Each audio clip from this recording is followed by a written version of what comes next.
Well, hi BookTube, how is it going? So I come to you today with a tag video.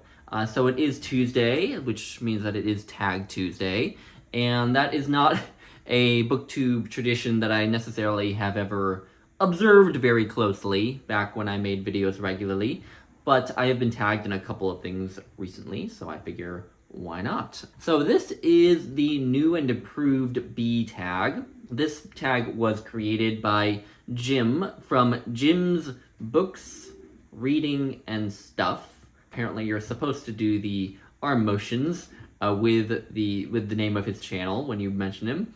I'll leave a link to his video, of course. This tag, as per the title of it, is actually a revision of an older tag. Jim, once upon a time, did these series of original tags, all based on the different letters of the alphabet. And so at one point he had a B tag, and this is a revision of that tag. And so, in theory, with this tag, the new and improved B tag, you can actually do the questions from both the original B tag and the new B tag. But I've decided to just go with the questions from the new tag, just to keep this manageable. And because I think the questions from the new and improved B tag are just a bit more my speed, right? Nothing against the original tag, I just think these questions are a bit more, I found them a bit more stimulating. No dig against the original tag. And I was tagged by Kelly from Books I'm Not Reading, and I'll leave a link to her video as well. Anyway, these prompts all kind of bounce off, so to speak, the letter B. So starting with the first prompt, which is B is for Bildungsroman. Do you have a favorite Bildungsroman or coming-of-age story? And I really love Bildungsroman kind of stories. I really love coming-of-age stories. So I actually have a lot of books that I really love that are kind of Bildungsroman stories. And so having one favorite is really tough for me, all right? And so what I decided to do, rather than force myself to pick a favorite, I decided to just pick a Bildungsroman that I maybe haven't talked about on my channel as much as some others, right? Of course, I haven't made videos in a couple years, but I didn't talk about this book as much as some other books back when I was making videos regularly. And as an author who I don't necessarily talk about very often and with whom I have a somewhat fraught relationship, but I do really love this book. And so the book is Northanger Abbey by Jane Austen. And this is my favorite Jane Austen novel that I have read. I've read Pride and Prejudice, Persuasion, and this. And this one is, by some margin, my favorite. And it really, I think, is a Bildungsroman. You know, it's about a young woman, Catherine Morland, and what I love about her as a character is she really loves these, like, gothic mysteries. I think the Mysteries of Udolpho is one of the most popular of them that she reads in the course of this novel. But she's really, really into these gothic sort of mystery novels, right, that were really popular in and around Jane Austen's day. And so Catherine Morland is a big reader, but then also she has this really vivid imagination. And so when she goes to Northanger Abbey, she has this idea that somewhere in the Abbey there's going to be this, like, you know, eerie mystery going on, right? And she has herself totally convinced that there's some sort of plot going on at the Abbey. And of course it all turns out to be bunkum, right? She was just sort of imagining things. But that's what I found so charming about her, was just she was this young adolescent with this really vivid imagination and just convinced herself that something crazy was going on that was totally just in her head. And I love that because I was, and to a certain degree still am, like that. So I found this really charming. It's a really funny book. It's one of the only novels where I've actually laughed out loud while reading it. And of course has the classic Jane Austen ending where she finds a guy who she likes. I'm not sure that they get married, but there's that element to it as well. But my favorite piece was just, like, Catherine sort of having her head up in the clouds and being so wound up in her own fantasies that she can't see what's right in front of her, right? So I do really love Northanger Abbey. So there's my Bildungsroman. Prompt number 2, B is for book to screen. What's your favorite or least favorite book to screen adaptation? Now again, like with the first one, really tough to pick one because there are a lot of them.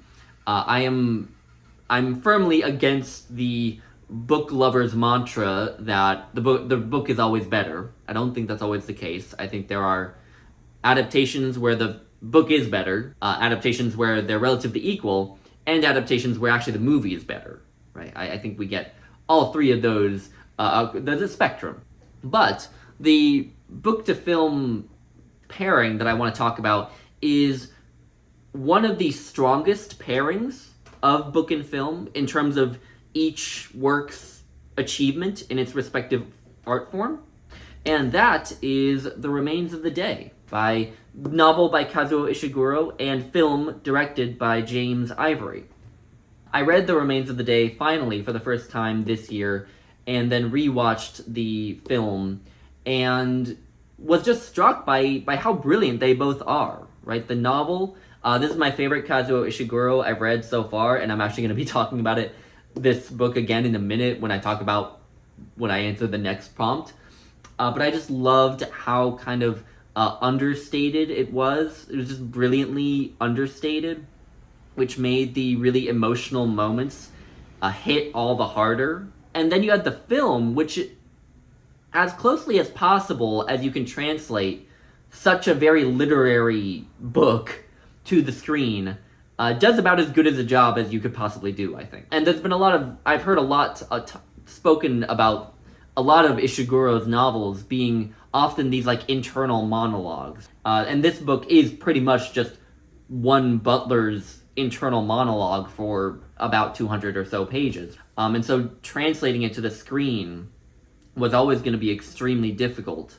But Merchant Ivory did just about as brilliant as a job as you could. The film, like the novel, is a masterclass in understatement, but also is just visually gorgeous. There are some of the best shots of all time in the film. It has some of the greatest performances of all time, right? You've got Anthony Hopkins and Emma Thompson at the top of their game, and you've got some other really great supporting performances as well. I just love both of them just about equally. That's my answer for prompt number 2 about book to screen. Okay, number 3, B is for best. What is the best book you have read so far this year? So I'm going to divide this between fiction, nonfiction, and poetry.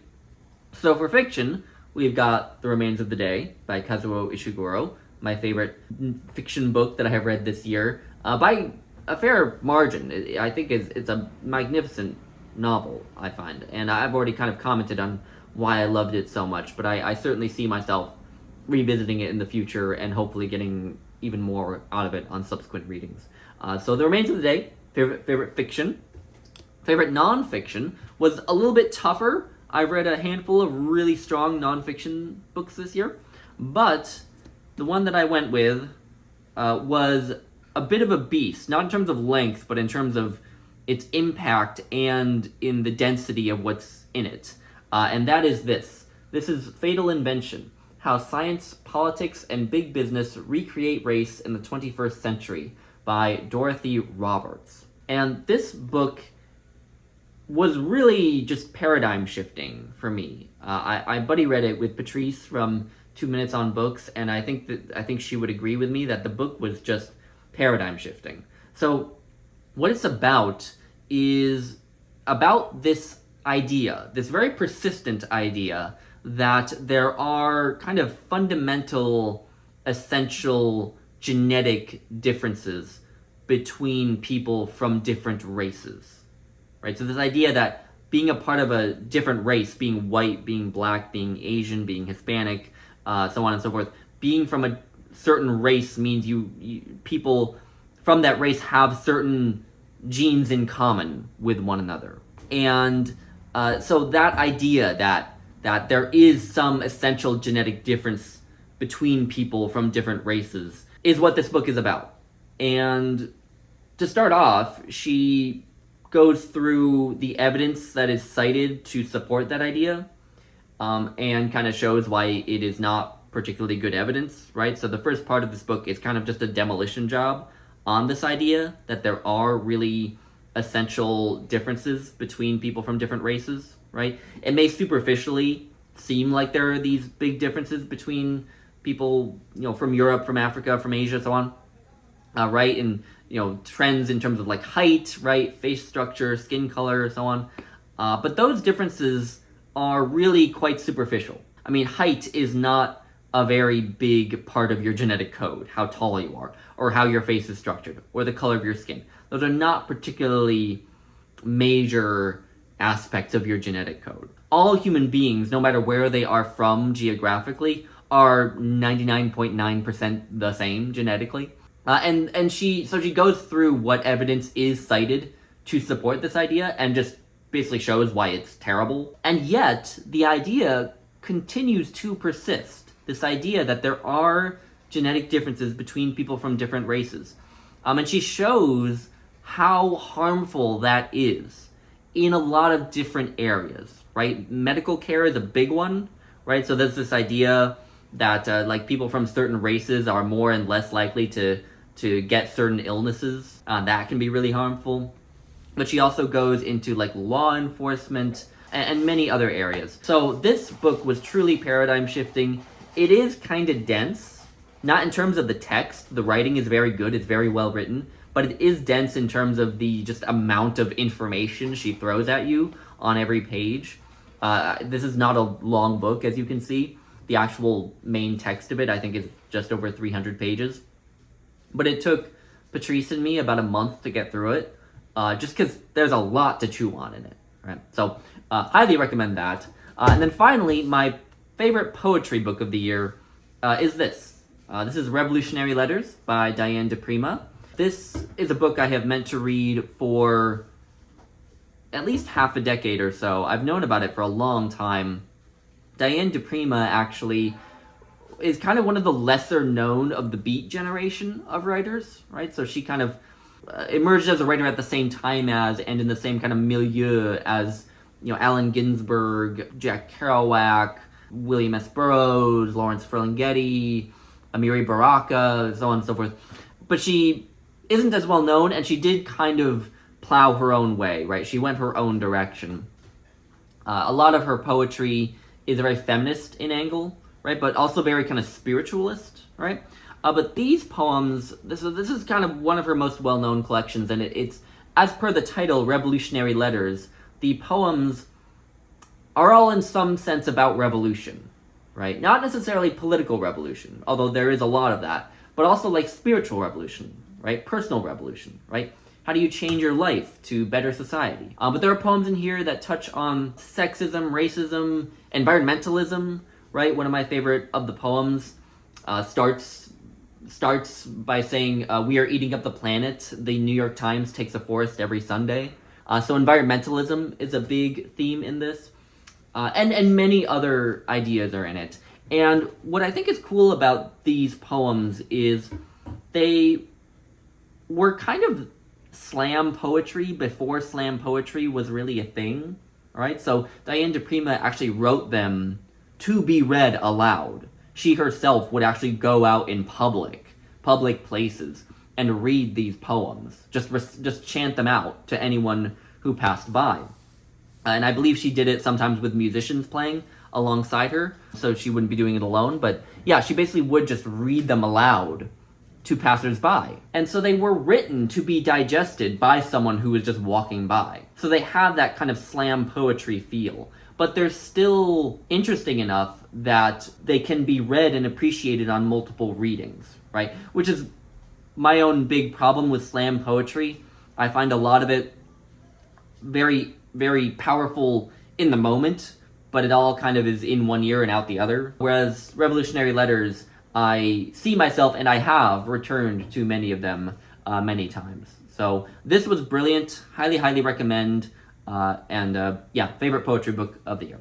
Okay, that was a long answer. So, number 4, B is for boring. What's a book you found boring but are glad you finished? Now, the glad I finished part is a little bit redundant because, I'm glad to finish every book I read. But a book that I did find kind of boring was a book that I don't own, but I'll put up a picture of it. It's called Lie With Me by Philippe Besson. so a French novel.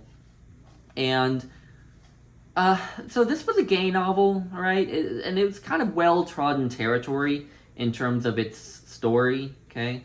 So it's about a 15 or 16-year-old French boy who's just kind of realized he's gay and has a crush on this other boy, and the other boy is like a jock. He's super popular, and the main character just thinks, oh, I know he wants nothing to do with me. He doesn't even know who I am. He's probably not even gay, so on and so forth. But as it turns out, early in the novel, you find out that popular kid, in fact, not only is gay, but is also super into our main character. And so they start this some clandestine teenage affair, right, which mostly constitutes them meeting in secret to have sex, because the older boy, of course, is not comfortable to come out right at that time. And so that's kind of the first part of the novel, is just this very conventional story of realizing you're gay, having your first crush, sort of having your first love affair, right? And then the second half, several years have passed, and these two now men have fallen out of touch, and our protagonist tries to track down his former lover, and finds that he, made himself get married and have kids and try to live a conventional life. And it's just, again, it's well-trodden territory as far as gay stories go, I think. And that by itself is not necessarily a problem. I am a firm believer that you can take a story that's been done many times and do it again and just do it so well that it doesn't matter that the story has been done before, right? If you do it in a way that adds something, or if you just do it in a way where the writing is particularly striking, or something else about it is just really engaging, right? Stories that have been done many times can be done again, and done well enough that they're still very interesting. So it's not necessarily the fact that the story was unoriginal that made it boring, but just the fact that there was nothing else about it that was interesting, right? The writing wasn't bad, but it wasn't great, right? It felt very Marguerite Duras, if anyone's read The Lover by Marguerite Duras. It felt very influenced by that kind of literature, which is not really my thing either. The writing wasn't much to write home about. The characters were pretty stock characters, again, as far as gay fiction goes. There wasn't anything terribly engaging about them as people. And then there was just nothing else to it. It was a really short book, too. So at least it didn't take up too much of my time. But I think that book qualifies as boring. So there's that. All right. Prompt number 5. B is for borrowed. Do you prefer borrowing books or buying them? What's the last book you borrowed? So as I've mentioned on my channel recently, I have become a much bigger user of the library in recent years in my reading. We've got a visit from Bessie for B, Bessie the cat for the B tag. So I have become a much bigger user of the library in recent years. So I might say almost that yes, I do kind of prefer borrowing to buying, right? Because I probably do read more borrowed books, borrowed from the library, than books that I buy and own. But with that said, I do still kind of have a preference for reading books that I own, because having it on my shelf is always a much more concrete, firm reminder that yes, you want to read this, right? This is something that you found interesting enough to spend money on, so you should read it, right? When I get to it is another story, but still, having the physical reminder is really good for me. And when I read a book and I love it, I do always want to own a copy. So for example, when I read The Remains of the Day earlier this year, I read it in a library copy, but I loved it so much that I wanted to get a good copy for my home. And thankfully, I found this beautiful, not quite first edition, but almost first edition of it in hardcover, which was just a brilliant find. So, my feelings about the whole thing are complicated, right? I do borrow a lot more now than I used to, right? I love how using the library kind of liberates your reading a little bit, right? You can kind of go down little reading rabbit holes and just read things you might not otherwise read because you just wouldn't necessarily have wanted to spend the money on it. And so the question also asks, what's the last book you borrowed? Last book I got out from the library was this poetry collection. This is Our Andromeda by Brenda Shaughnessy. I got this out from the library because I actually found a copy of it at a library sale, and I didn't buy it, but I did open it and read the first poem, and loved that first poem enough that I decided I wanted to read the whole collection. So I didn't buy the book at the library sale, even though it would have been $1. But again, I've become much more selective about what kind of books I buy and when I buy a book. But I went and immediately requested it from the library, and I'm now making my way through it, and I'm really liking it. So last book I borrowed from the library, and then last book I borrowed from another person, and still haven't given back yet, as per my still having it, is this. This is The Grass Harp and A Tree of Night and Other Stories by Truman Capote. So a friend of mine lent me this because I told them that I was sort of getting into Truman Capote. You know, I read In Cold Blood last year, right? I had read Breakfast at Tiffany's not too long ago, as well as Other Voices, Other Rooms. So that he lent me this to let me explore some more Truman Capote. And I have so far read The Grass Harp. I haven't gotten around to reading A Tree of Night and Other Stories, but I am interested in exploring some more of Capote's short stories. So, last book I borrowed from a person. I'm not a big borrower of books from other people, right? I'm not big on that, just because, well, for one thing, I don't have a ton of book friends to borrow from, but also I don't trust myself to always give books back. And obviously, we all have stories about lending books out and then never getting them back, right? So there's that. Number 6, B is for bookshop or bookstore. Do you have a favorite bookstore? Yes, I do, and I think it is still a little used bookstore smack in the middle of Wyoming, in the middle of nowhere. It's called the Mad Dog and the Pilgrim. It's owned by 2 women. As far as I know, it still exists, but it's owned by 2 women who have a farm. They have sheep and they have chickens. You can buy eggs there as well as books. They have guard dogs who you can't pet, unfortunately. But it's this massive used bookstore out in the middle of nowhere in Wyoming, and with the coolest selection ever, and just the coolest setup, because it really is just like head to foot books in this place. And I love that it's just like out in the middle of nowhere in Wyoming, and yet somehow continues to stay in business, right? It's not the main way that the people who own it make their living, but the fact that it's still open and people still go to it and find out about it somehow, I just love. And again, just the greatest selection, the coolest selection of not just used books, but also like rare books. And actually, I made a video about the Mad Dog and the Pilgrim several years ago now, and I will go ahead and leave a link to that under this question, all right? Because yeah, it's a cool place. So that's prompt number 6. So prompt number 7 is B is for badass. Who's the most badass character you've read about recently? Now, the kind of books that I read don't generally lend themselves super well to badass characters, right? I don't often read about characters who you would characterize as badass, right? Because they're usually just sort of regular people sitting in rooms talking to each other or whatever. But I did read a book last year, I think it still was. I read this book with a character who I think you could easily call badass.